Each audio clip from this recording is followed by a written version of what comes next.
জানিয়ে রাখতে চাই যে গত বৃহস্পতিবার ভারতের প্রতিরক্ষা মন্ত্রী রাজনাথ সিং তিনি তিন বাহিনীর প্রধানদের নিয়ে একটি বৈঠক করেছিলেন এবং সেখানে তিনি জানিয়েছিলেন যে ভারতের সশস্ত্র বাহিনীকে বিশেষ করে বাংলা তার প্রতিবেশী দেশ এর কথা বলেছিলেন এবং একই সাথে ইউক্রেন রাশিয়া যুদ্ধের কথা বলেছিলেন, গাজা পরিস্থিতির কথা বলেছিলেন এবং বৈশ্বিক রাজনীতির কথা বলেছিলেন। এবং তিনি এইসব উল্লেখ করে বলেছিলেন যে ভারতের সশস্ত্র বাহিনীকে প্রস্তুত থাকবার জন্য এবং যুদ্ধাবস্থার জন্য প্রস্তুত থাকবার জন্য। যেহেতু তিনি প্রতিবেশী রাষ্ট্রগুলোর কথা বলেছিলেন, স্বাভাবিকভাবে বাংলাদেশের বিষয়টি সেখানে আসে এবং আজ পররাষ্ট্র মন্ত্রণালয়ে পররাষ্ট্র উপদেষ্টা কথা বলেছেন এবং সেই কথার প্রেক্ষিতে তিনি আসলে জানিয়েছেন যে ভারতের এই প্রতিরক্ষা মন্ত্রীর যে বক্তব্য সেটিতে বাংলাদেশ বেশ অবাকই হয়েছে এবং তিনি বলেছেন যে বাংলাদেশের যে অবস্থা সেই অবস্থার সাথে ভারতের প্রতিরক্ষা মন্ত্রী যে দেশগুলোর কথা বলেছেন বা রেফারেন্স দিয়েছেন তার মধ্যে ইউক্রেন রাশিয়া যুদ্ধ বা ইউক্রেনের যে যুদ্ধ বা গাজার যে অবস্থা,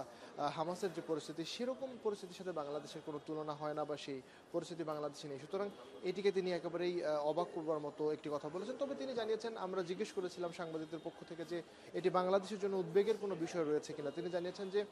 এখনো পর্যন্ত সরাসরি তিনি এই ধরনের কথার প্রেক্ষিতে সরাসরি প্রতিক্রিয়া জানাননি, তবে তিনি বলেছেন যে বিষয়টি বাংলাদেশ দেখছে এবং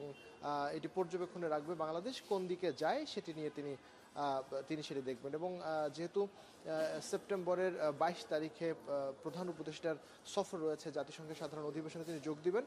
সেখানে ভারতের প্রধানমন্ত্রী নরেন্দ্র মোদীর সাথে প্রধান উপদেষ্টার কোনো বৈঠক হওয়ার সম্ভাবনা রয়েছে কিনা সেই ব্যাপারে জানতে চাওয়া হলে তিনি আসলে জানান যে এখনো পর্যন্ত কোনো বৈঠক হবে কিনা সেই ব্যাপারে নিশ্চিত হওয়া যায়নি এবং একই সাথে বাংলাদেশের তরফ থেকেও সময় চাওয়া বা যেহেতু একটি বৈঠক দ্বিপাক্ষীয় বৈঠক করবার জন্য কিছু প্রক্রিয়া অবলম্বন করতে হয়, সেই প্রক্রিয়াতে যাবার জন্য সময় চাওয়া থেকে শুরু করে বাকি যে কাজগুলো রয়েছে সেই ব্যাপারে বাংলাদেশ এখনো পর্যন্ত কোনো উদ্যোগ নেয়নি। সুতরাং তিনি এটা নিশ্চিত করেননি যে বৈঠকটি হবে কি হবে না এবং একই সাথে যেহেতু প্রথম কোনো বিদেশ সফর হচ্ছে প্রধান উপদেষ্টার, সেই জায়গা থেকে তিনি বলেছেন যে বহরটি প্রধান উপদেষ্টার যে কার্যালয় সেখান থেকে 7 সদস্য এবং একই সাথে আরও 5 থেকে 6 সদস্য পররাষ্ট্র মন্ত্রণালয় থেকে আসলে যুক্ত হবেন। সার্বিকভাবে তিনি জানিয়েছেন 12 থেকে 13 জনের একটি প্রতিনিধি দল কিন্তু এই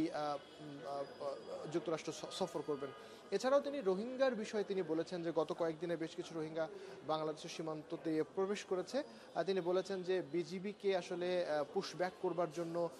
নির্দেশনা দেওয়া হয়েছে, তারা যেন ফেরত পাঠায়। তবে যেহেতু বিভিন্ন জায়গায় বিজিবির টহল বা উপেক্ষা করে তারা আসলে প্রবেশ করছে, সেই জায়গা থেকে কিছু রোহিঙ্গা আসলে বাংলাদেশে প্রবেশ করেছে, তবে সর্বোচ্চ চেষ্টা করা হচ্ছে তাদেরকে ফেরত পাঠানোর। এছাড়াও তিনি বলেছেন যে জাতিসংঘের শরণার্থী বিষয়ক যে সংস্থা তাদের কিন্তু ইউএনএইচসিআর তারা যারা রয়েছে তারা কিন্তু এই রোহিঙ্গাদেরকে বাংলাদেশে প্রবেশ করানোর পক্ষে মত দিয়েছে তিনি বলেছেন। তবে তিনি এটি বলেছেন যে যদি এরকম হয় বা কারো যদি রোহিঙ্গাদের প্রতি সহানুভূতি থাকে তাহলে সেই রোহিঙ্গাদেরকে তারা যেন নিজেরাই আসলে ফেরত নিয়ে যান বা নিজেরাই আশ্রয় দেন, সেই বিষয়টি বলেছেন এবং স্পষ্ট করে বলেছেন আর একজন রোহিঙ্গাকেও বাংলাদেশে প্রবেশ করতে দেয়া হবে না এবং সেই ব্যাপারে কিন্তু বাংলাদেশ কঠোর অবস্থানে রয়েছে। তো সার্বিকভাবে পররাষ্ট্র উপদেষ্টা এই বিষয়গুলো নিয়ে আজ আমাদের সাথে কথা বলেছেন এবং